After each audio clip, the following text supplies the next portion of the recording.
When most people see a prostitute on the street, you know, they see a prostitute, they don't see beyond that. I see the other things, addictions, abuse issues. I see the hurt. That was my life. You know, that's something so hard to get away from, and I got away from it. It's got to get better. You know, it certainly couldn't get any worse than it has been.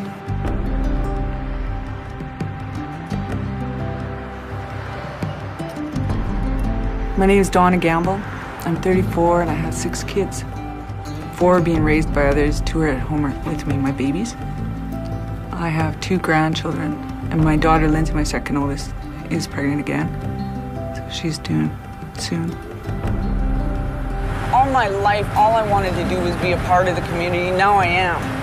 I'm a working part of the community, and there's a lot of addicts who want to be that.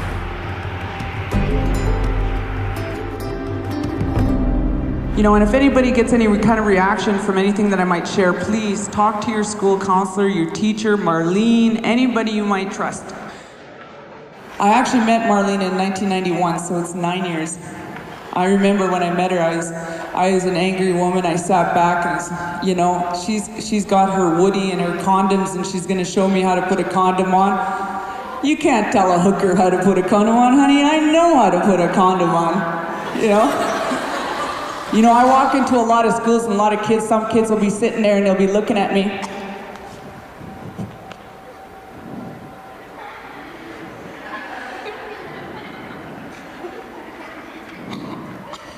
And I know what they're saying. They're saying, you ain't got nothing to teach me. You ain't got nothing to say to me. I ain't listening to you, you old bag. That's what you're thinking, eh? All of you guys that are sitting,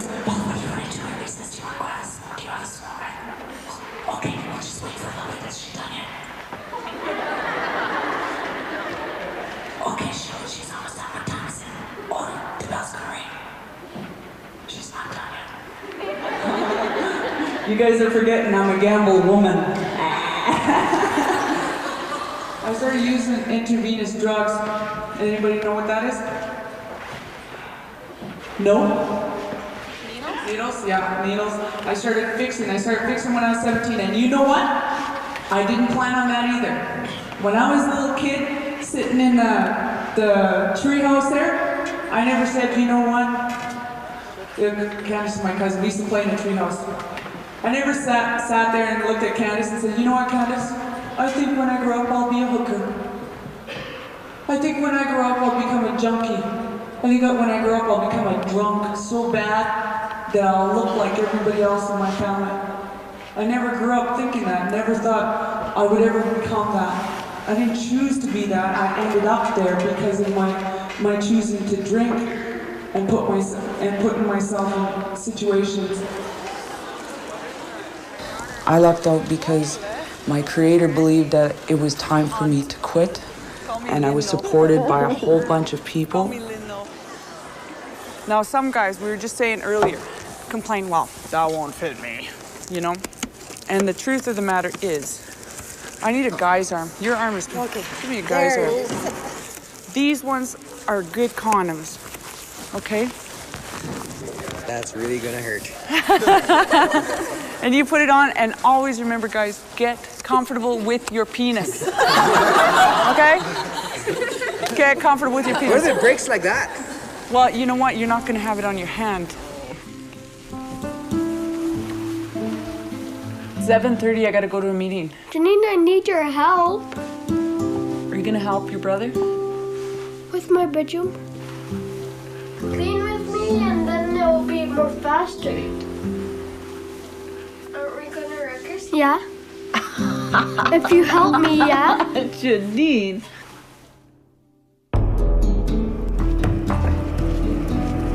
Actually, I like working with people, you know, street people, people who are outside of society's sort of ring, because I feel more comfortable there. You know, it's where I grew up, was outside of the ring.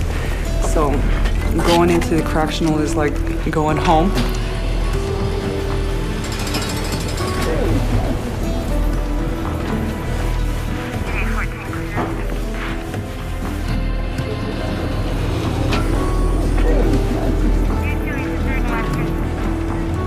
I think I'm going to be full-time in April as an outreach worker.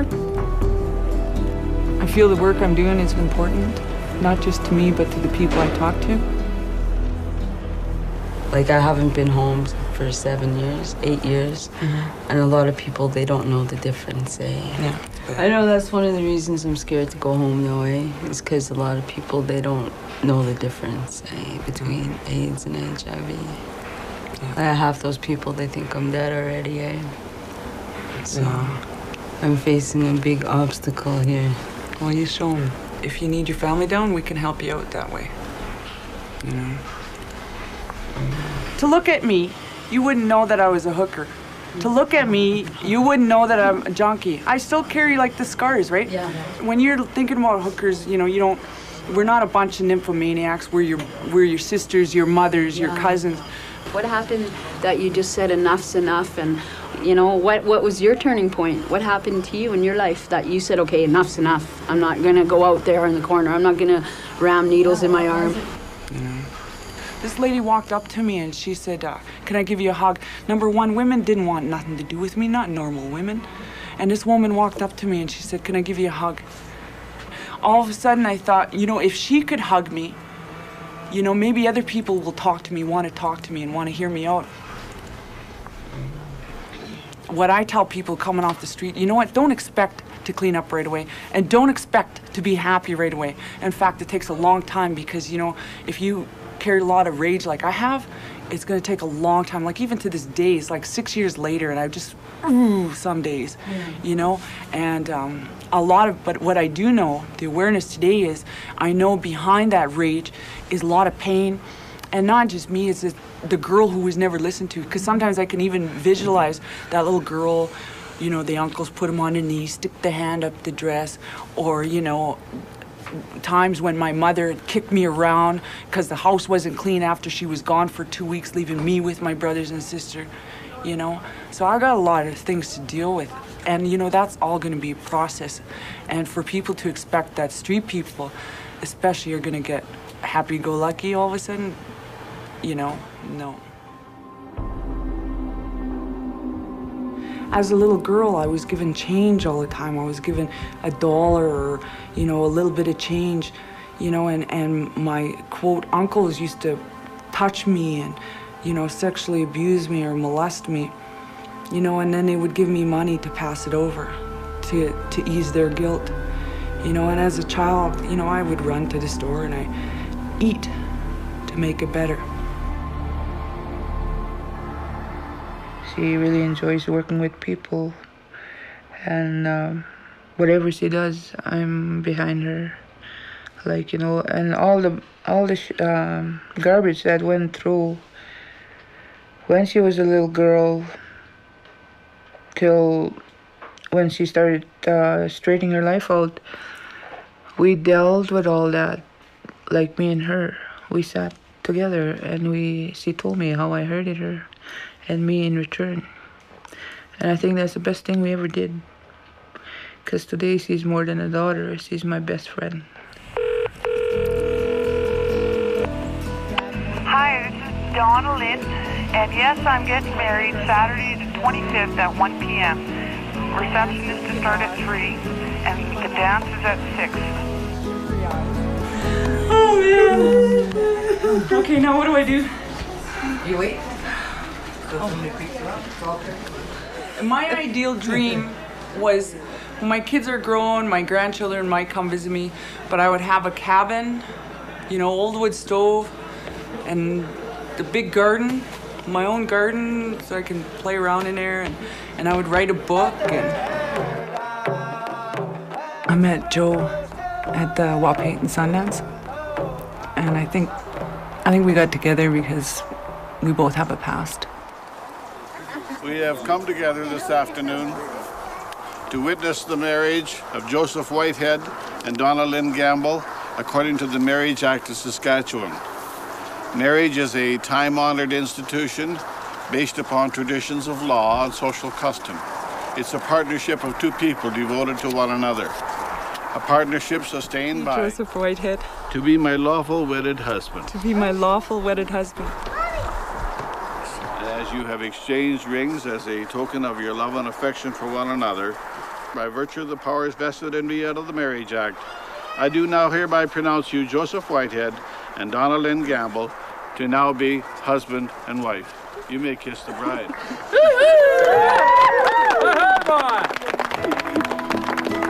You can breathe now, Joe.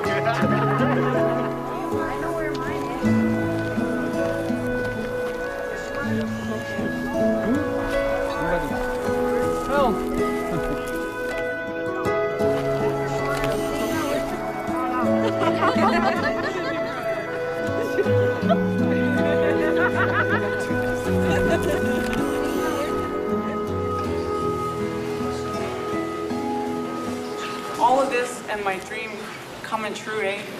And I love my man. And when he said I do, I almost fainted because I didn't know if he would. I want to say to my adopted son, never lay a hand on her. Like, never lay a hand on her. That's one thing. That's one big teaching that I've been carrying. That the men love their wife, because the abuse is so far, and we are the people to break that cycle.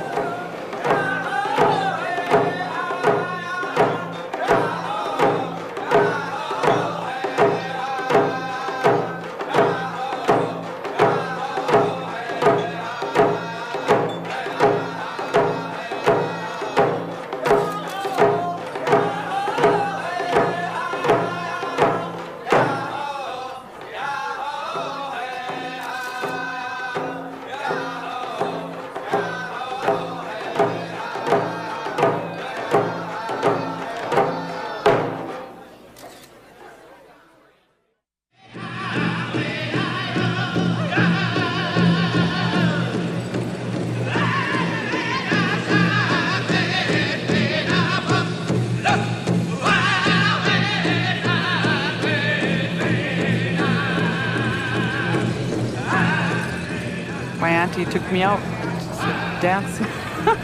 And I did, and I remember I cried when I first went around because it was really overwhelming. Probably the greatest high I ever had without chemicals. Dancing has helped me put focus somewhere. Like, a lot of people, when they get straight, Aboriginal people especially, figure that life ends when the party stops. And it doesn't. Like, I have a whole new party going on here.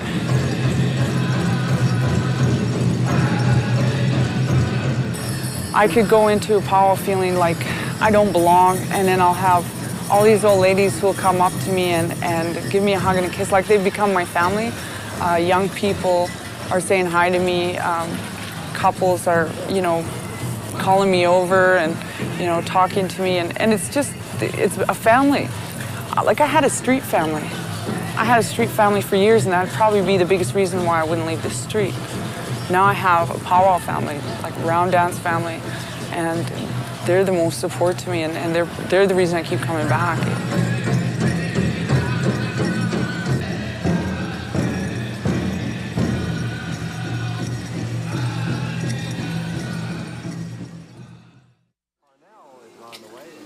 Al? Alvin?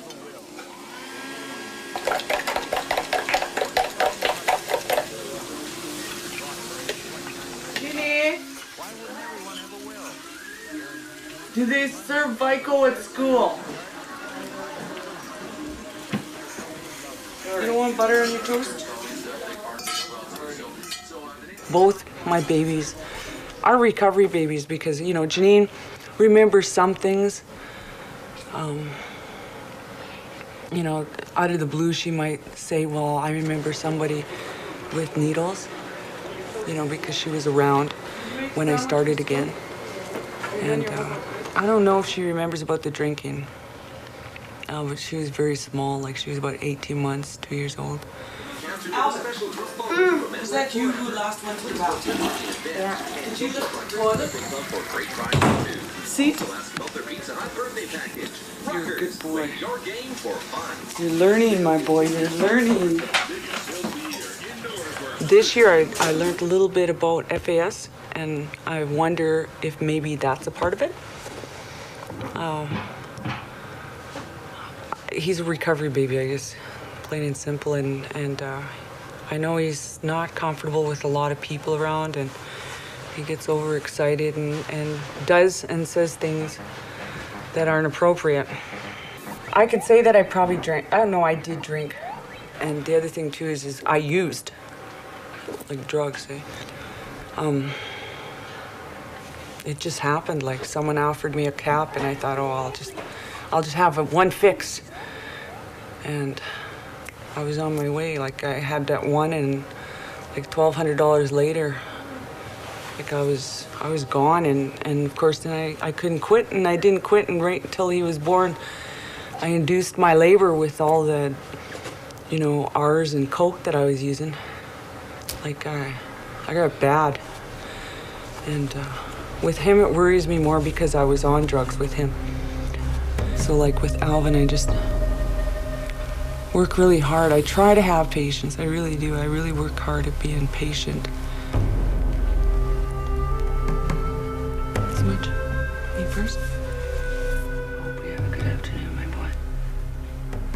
Hey?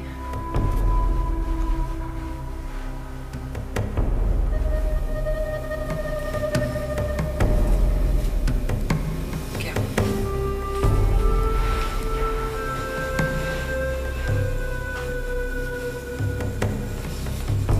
You want to say the prayer that they taught you?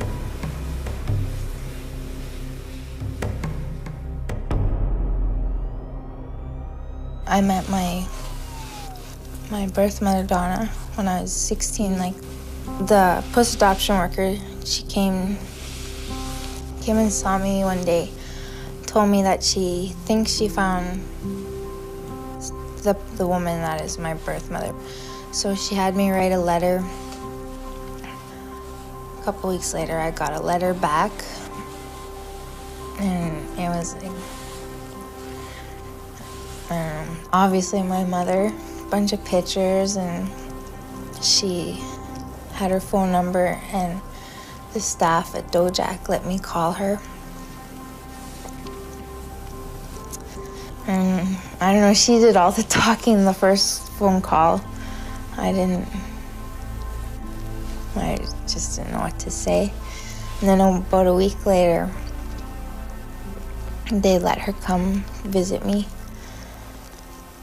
And she came in, and we just hugged each other and cried, and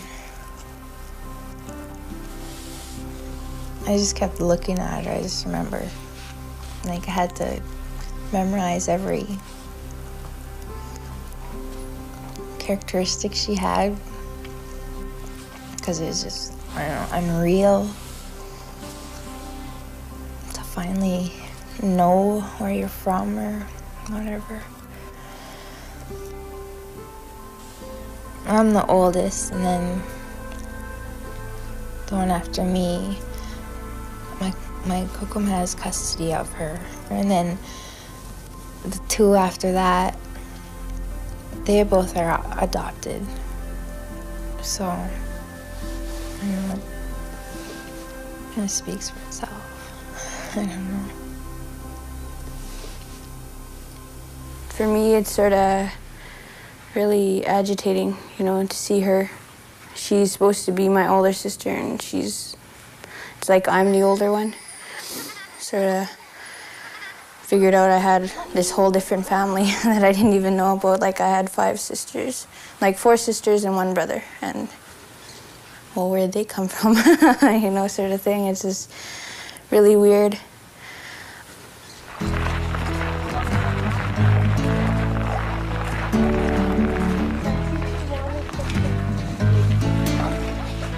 Well, I took the kids in, and then got a call, and so I waited around, and then I got another call from the school today. My son got rowdy and got suspended, so I had to go in and deal with that.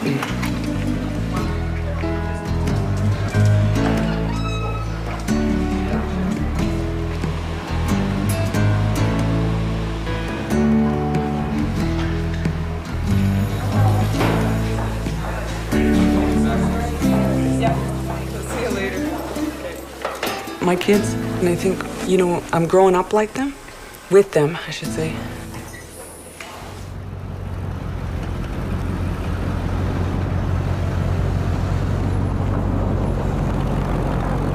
For the first time in my life, someone told me I was qualified, and my boss was really good to me. During our interview, she said, well, frankly, I think you're more qualified than most. And she actually made me cry. I cried because that was the first time anybody ever told me that I was qualified. Hi, is Bernice? This is Donna Gamble calling again. I needed to know the dates. Okay, I'd like to welcome you to this diversion program for prostitutes. Now, this ain't a punishment program. This is to help, like, you know, the girls off of the street, to help them give some choices to what they might want to do. We've all done things we're ashamed of, and if you thought really hard and thought about some of the things you've done when you're drunk or when you're high, you know, we're not different. The incidents may be different, but we're all the same. We've all brought ourselves down to a point where you're here. Okay, we started off with the intro. What we're going to do is start off with the elder. Now, I chose this elder not because she's my mother. Number one, she's a former prostitute herself, you know, and she's been off the street for a long, long time. She's taking a ChemDep course right now in her second year at SciAst. So I'll let it go with that. My mother, Sylvia. I'm Sylvia, and my dad was an alcoholic. I was being sexually molested by him at a very early age, as far back as I can remember, when I was 5 years old. And from then on, like, you know, it seems like as I was growing up, everybody was doing it. And one day I told my mom what was happening, and she told me that I was asking for it. That's why these things were happening for me, because I was such a little bee, like, you know. And so after that, I kept my mouth shut. Every time something would happen, I wouldn't tell nobody. I kept it inside me. My mom seemed to used to leave all the time, and I'd have to stay alone with my dad. And I couldn't figure out why she couldn't take me, because my little brother always went with her, but she never took me along. And I used to, every time I'd see her drive away with a team of horses at that time, like, you know, I used to get this scared feeling, just like a knot in my stomach. I wanted to get sick, because I knew what was in store for me once she was out of sight. When about 11 years old, I had a nervous breakdown. And because of all these things happening, I guess, after that I had to leave. I had to leave home. The doctor said that I couldn't stay at my home anymore. So they sent me away. They sent me to Saskatoon. All I wanted was someone to love me, because I was a kid. Like, you know, I wanted someone to hug me and say that I was okay.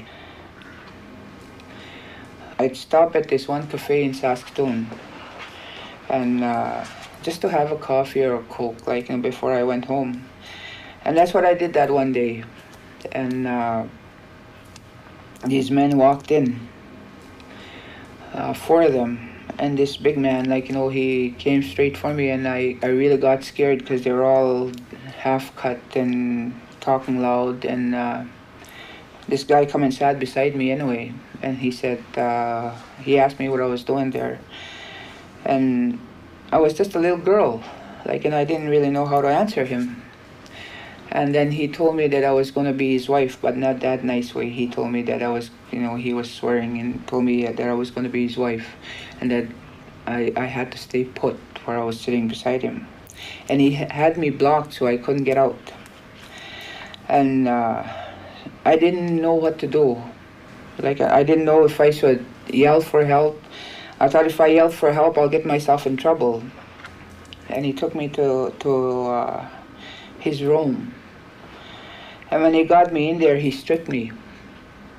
and he told me to get under blankets, and he said, that's where you're going to stay. And I was so scared. Like, you know, and everybody, all the guys in there was only guys there, and I was scared of them. I knew what was going to happen, and I was ready for it, because it wouldn't be the first time. And, but I, like, you know, after a while, towards morning, they were all falling asleep. So I thought, you know, I'll take off now, and I started looking for my clothes. And this man woke up, and he told me, like, you know, where in the F am I going? And he pulled me by the hair and threw me back on the bed. And that's how I started living with him. And they went and dropped me off on Avenue B and 20th in Saskatoon. And they told me what to do. You stand here, and if a car comes, and you tell them how much, and don't ever stay more than 10 minutes. That's all it'll take, and but take the money first. And one day, like, you know, when I was sure that I was pregnant after 3 months, I told him, like, you know, I'm going to have a baby. And that's when Donna was born. And, like, you know, but all the time figuring I'll stay home with her and I'll look after her. That's all I'll need. And I thought maybe he wouldn't allow me to go out there anymore. But as soon as 1 month was passed, like, you know, he told me to get back out there. And after that, I had 6 kids in 5 years. He left me for this woman, and I was there with my children alone, and I didn't know what to do, because I didn't know nothing to be. Nobody taught me how to be a mother. Nobody taught me how to live. Like, you know, he was the one that was that was telling me what to do. Like, you know, he had my life in his palm like this. For a number of years, Donna was looking after her brothers and sister. I used to leave them for days at a time. I always wanted something to change, and I kept trying to kill me, because I hated me. I hated the life I was living. I phoned the social services, and I told them to come and get her, because I was scared what I would do next. I was scared that I would kill my baby. And I did that to all of them.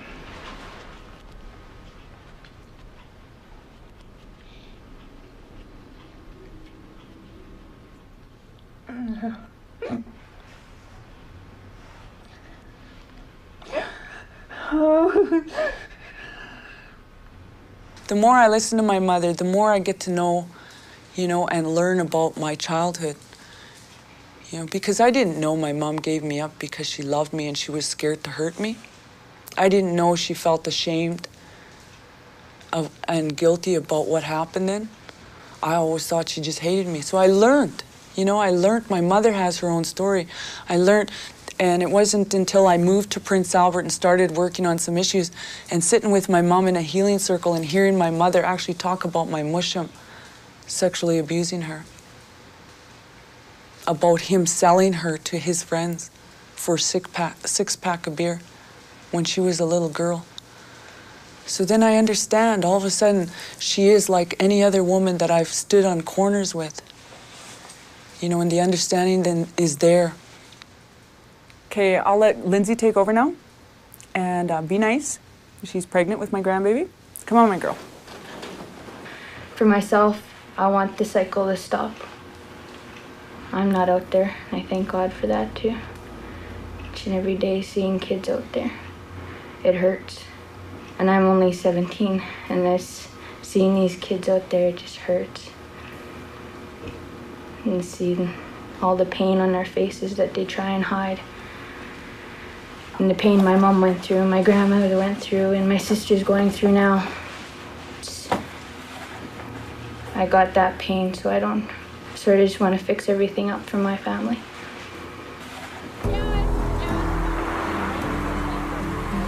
When I was younger, I used to walk around with my head down. I was very afraid. So I got put out because I didn't have enough courage to say, you know, screw you. You know, and then when I got on the street, you know, something happened. I snapped. I became the opposite of what I was when I was 11 years old. I became an angry person. All the anger I'd stuffed all my life, all of a sudden I'd strut around, I'd have my high heels on. People would look at me, what the fuck is your problem? You know? You know that. You've seen that happen. Yeah, but I became really mean and aggressive, and it kept everybody like this. My family didn't want nothing to do with me because I was disgusting. I was mean, and I was a pig. I was a whore. What would it matter if I became a pig? You know? And that's the way we carry, that's what we carry inside, and that's what keeps us out there for the longest time, is because of that belief that we're never ever going to be able to change, that we're never ever going to make that better. You know, even in recovery, I remember the first 2 years, I used to have my sponsor, the big wench from hell. She used to always tell me, it's what you did, it's not who you are. And you know what, I didn't understand that. It didn't click for the longest time in recovery, what she meant by, it's what you did, it's not who you are.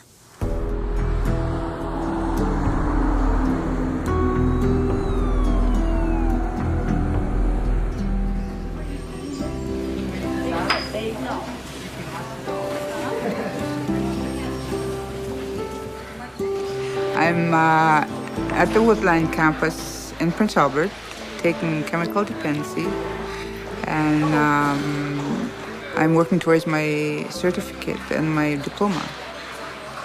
And so then I'm able to go out there and work with the people and understand more about addictions in drugs and alcohol and family problems. I see a lot of people in pain, and they don't think they have any chance in the world. Like, you know, the reason why I took this program is I went through all that garbage, I call it. And I too always thought that I'd never be able to amount to anything.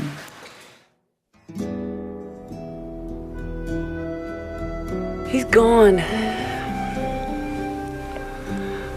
He just left. He left. I made a mistake, and I knew it. The biggest reason why I married him was because I'm scared, you know, like I was raped in August, and you know, and I needed and wanted to be protected. I really did want happily ever after, though. Well, not happily ever after, but you know what? I waited 34 years because I really did want what every, quote, normal person wants. But I just made a mistake.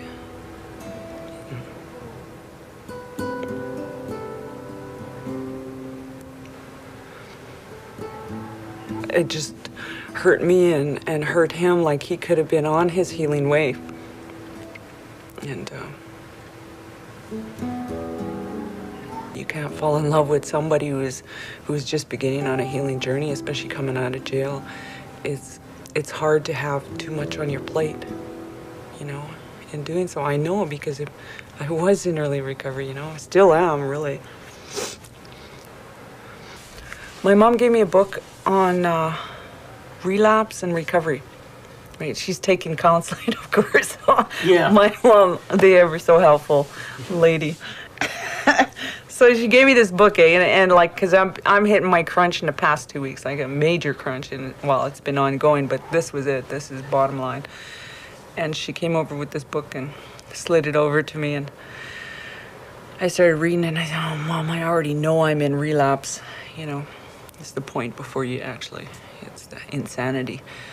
And I said, I already knew that, you know, but I was going through that, and listlessness, that's a part of it, eh? And I can't sleep, and then I get into those marathons, I call them my lockdowns, though, what I've been going through lately. I call them lockdowns because I used to get locked up a lot when I was, 11. Even in foster home, like, shit.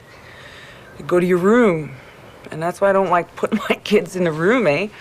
Because I used to have to go to my room and stay on my bed with my pajamas on. And I hated it. And Kilburn Hall, I acted up once, flip out once. They would put me in my cell for like 2 weeks. I was locked in my cell for 2 weeks the first time. And I just sort of got comfortable with it, It's like an addiction itself, I think, eh? Roy Wilson Center. If I misbehaved, I got locked down for a month. And that's when I'm a kid. I'm 12 years old, 13. So I just got used to it. Used to being locked up.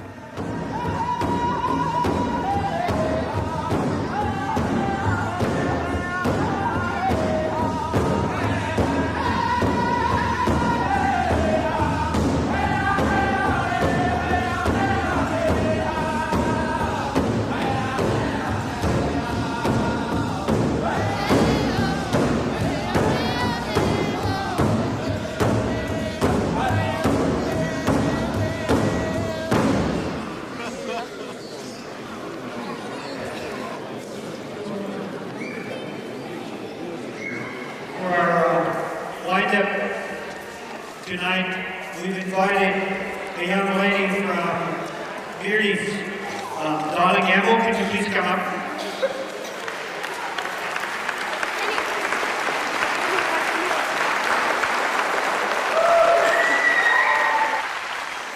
All right. I'd like to say first that I was really honored to come down south and speak at Gordon's. I won't go right into my whole life story because, a lot of us can probably relate. I come from a family where there was a lot of violence, and I have 6 children, 5 girls, 1 boy, and I have only my 2 youngest ones at home, so when I got sober and cleaned up and got off the street, I really didn't know how to be a mom, and I didn't know who to ask. And I was too proud to ask, because I was old enough, I figured I should know. I still have to deal with issues of sexual abuse. I have hepatitis C, and I get sick off and on. So I'm afraid. I'm afraid for my 10-year-old to walk down the street, and I thought of moving here, moving there, but there's nowhere safe.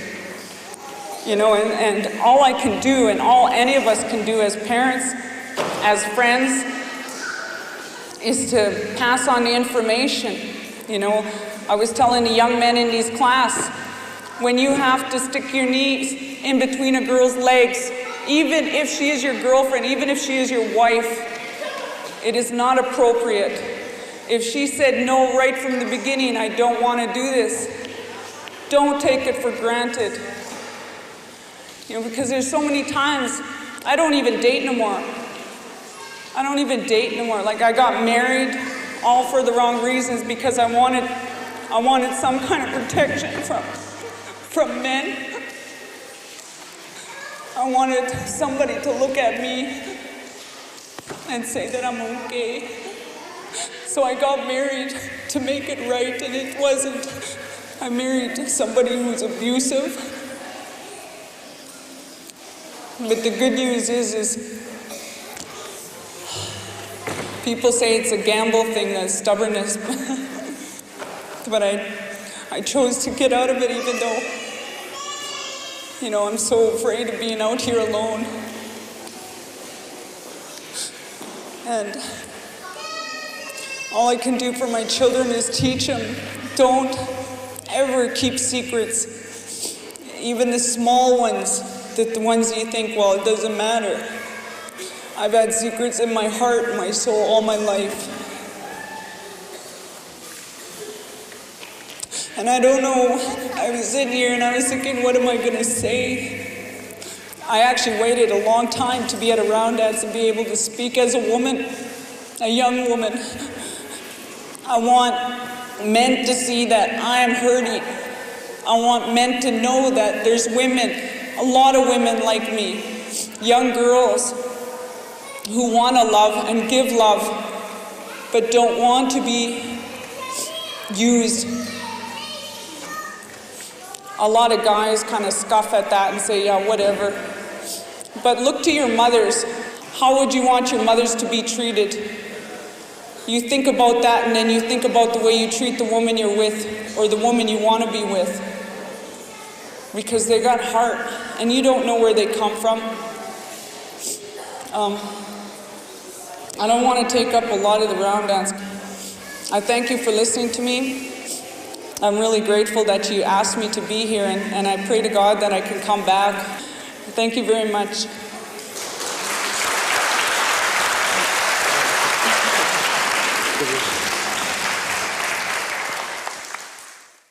What happened with your job? I'm laid off. I thought of suicide a lot.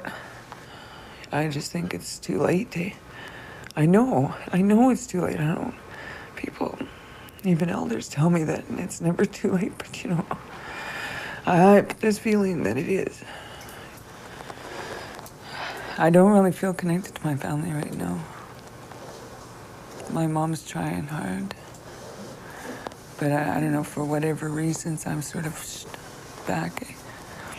And maybe because you know, you know, maybe it seems kind of unrealistic, but I'm afraid and dying, you know, because people tell me, but you'll be all right, you know. I don't feel all right. It's like, I don't know, maybe it's I'm just being silly or whatever. I don't give a shit. It's real to me. It's real. And okay, hold on. breathe.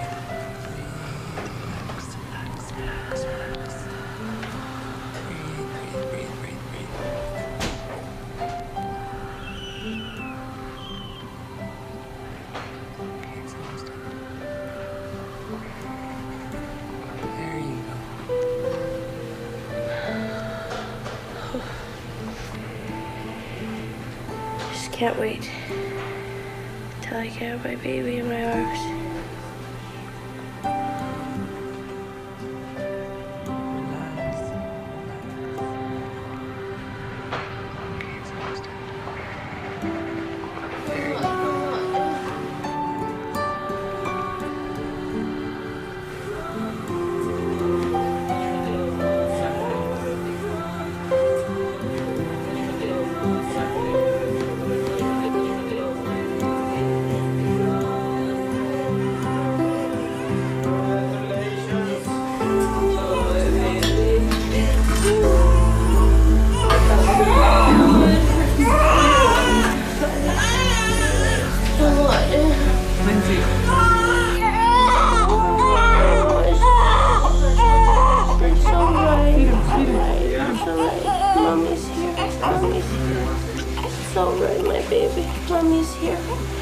Yeah, my baby. Mommy's here. Mommy never leave you.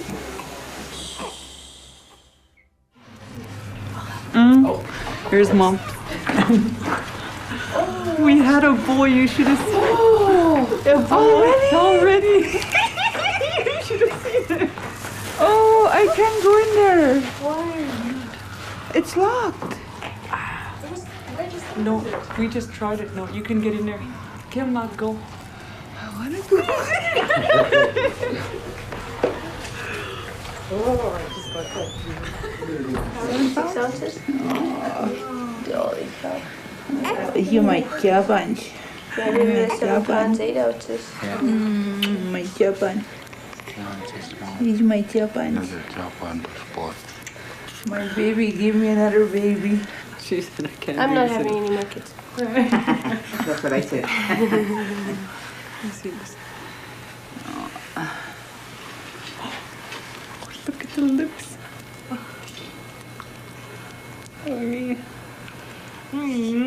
Magoo. Yeah, you're another Mr. Magoo. Jean-Claude Marcel or Jean-Claude?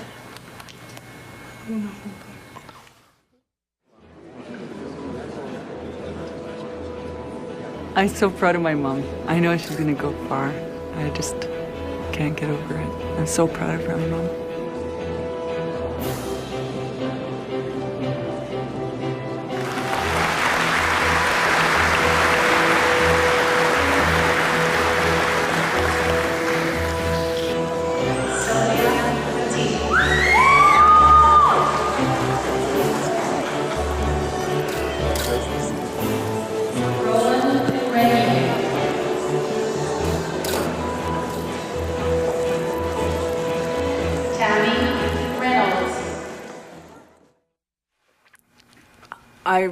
I've talked to my mom, and like the hardest thing was actually telling my mom, look, I started drinking.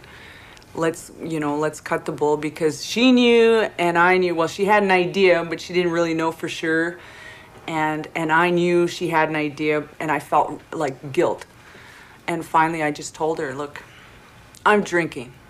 That's where it's at. And today, I didn't drink. And that's all I'm going to stick to. I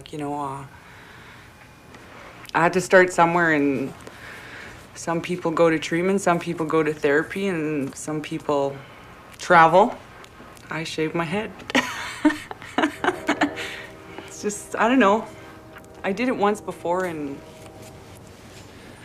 96.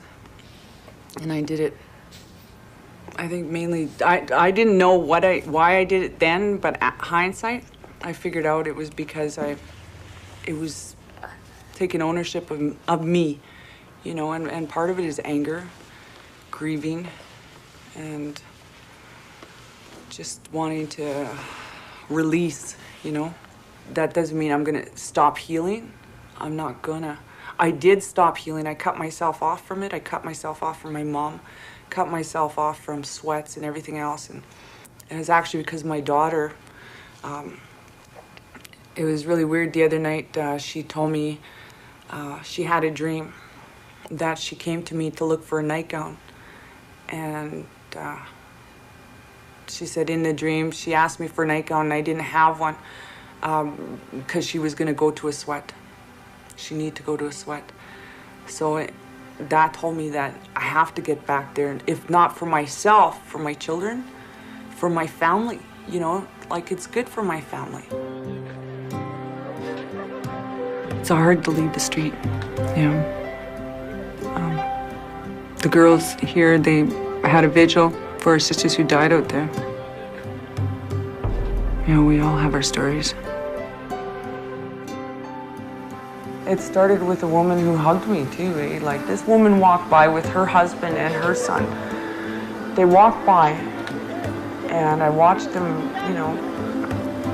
in the corner of my eye. She talked to her husband for a bit, and then she came back and she said, "Can I give you a hug?"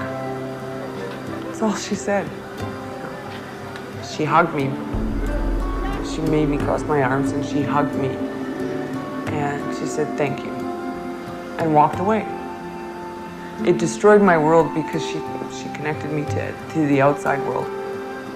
She acknowledged me as a woman, as a human, and she didn't ignore me.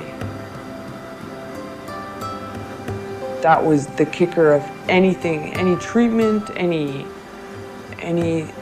that could have happened. That was it. That's what made me want to know more.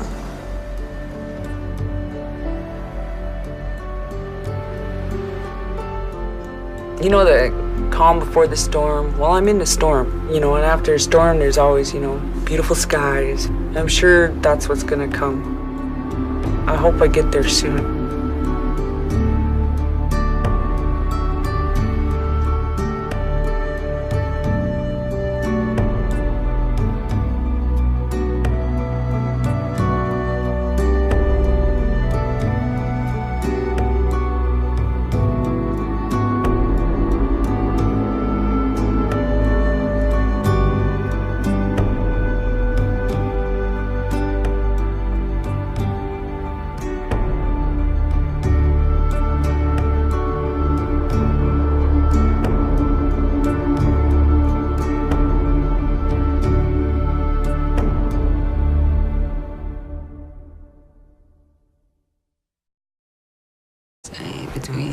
AIDS and HIV. Half those people, they think I'm dead already, eh? So I'm facing a big obstacle here. Well, you show them. If you need your family down, we can help you out that way. You know? To look at me, you wouldn't know that I was a hooker. To look at me, you wouldn't know that I'm a junkie. I still carry like the scars, right? Yeah. When you're thinking about hookers, you know, you don't. We're not a bunch of nymphomaniacs. We're your sisters, your mothers, your cousins. What happened that you just said enough's enough? And you know, what was your turning point? What happened to you in your life that you said, okay, enough's enough. I'm not gonna go out there in the corner. I'm not gonna ram needles in my arm. Yeah. This lady walked up to me and she said, can I give you a hug? Number one, women didn't want nothing to do with me, not normal women. And this woman walked up to me and she said, can I give you a hug? All of a sudden I thought, you know, if she could hug me, you know, maybe other people will talk to me, want to talk to me and want to hear me out.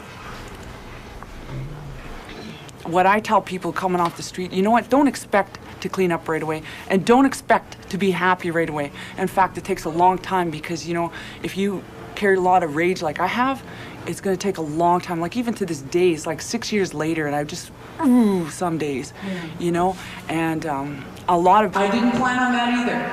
When I was a little kid sitting in the tree house there, I never said, you know what, Candace is my cousin, we used to play in the tree house. I never sat there and looked at Candace and said, you know what, Candace, I think when I grow up I'll be a hooker.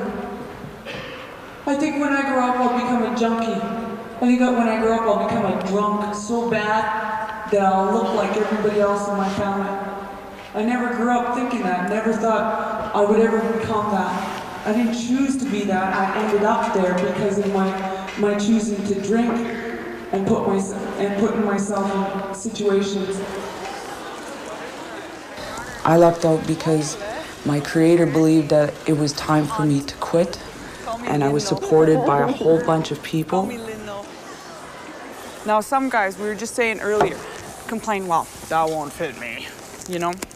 And the truth of the matter is, I need a guy's arm. Your arm is, okay. Give me a guy's arm. These ones are good condoms, okay? That's really gonna hurt. And you put it on, and always remember, guys, get comfortable with your penis. Okay? Get comfortable with your penis. What if it breaks like that? Well, you know what? You're not going to have it on your hand. I actually met Marlene in 1991, so it's 9 years. I remember when I met her, I was an angry woman. I sat back and, you know, she's got her Woody and her condoms, and she's going to show me how to put a condom on. You can't tell a hooker how to put a condom on, honey. I know how to put a condom on, you know? You know, I walk into a lot of schools and a lot of kids, some kids will be sitting there and they'll be looking at me.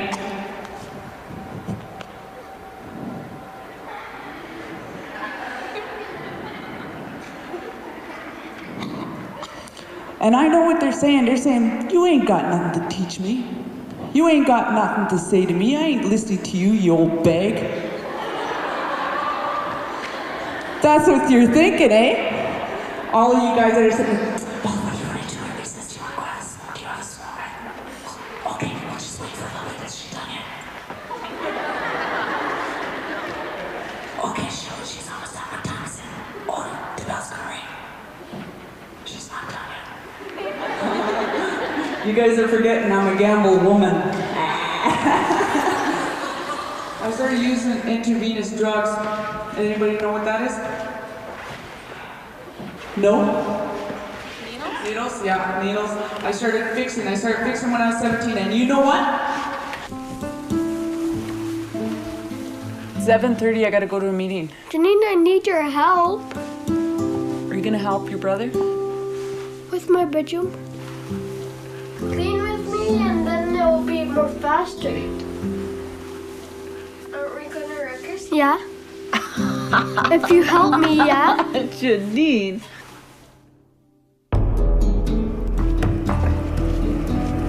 Actually, I like working with people, you know, street people, people who are outside of society's sort of ring, because I feel more comfortable there, you know, it's where I grew up, was outside of the ring. So going into the correctional is like going home.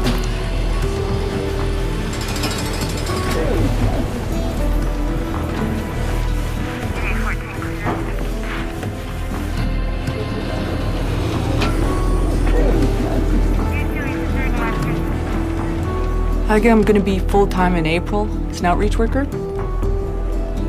I feel the work I'm doing is important, not just to me, but to the people I talk to.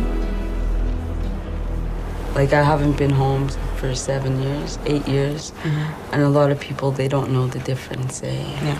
I know that's one of the reasons I'm scared to go home, though, eh? Is because a lot of people, they don't know the difference.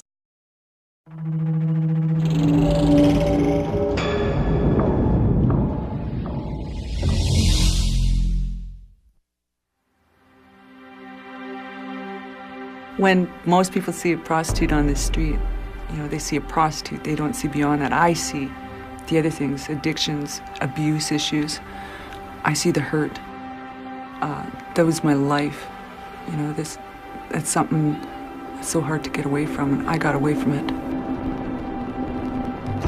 It's got to get better.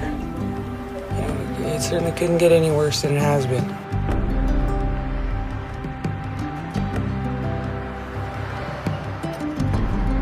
My name is Donna Noble. I'm 34 and I have 6 kids. 4 are being raised by others, 2 are at home with me, my babies. I have 2 grandchildren, and my daughter Lindsay, my second oldest, is pregnant again. So she's due soon. All my life, all I wanted to do was be a part of the community. Now I am. I'm a working part of the community, and there's a lot of addicts who want to be that.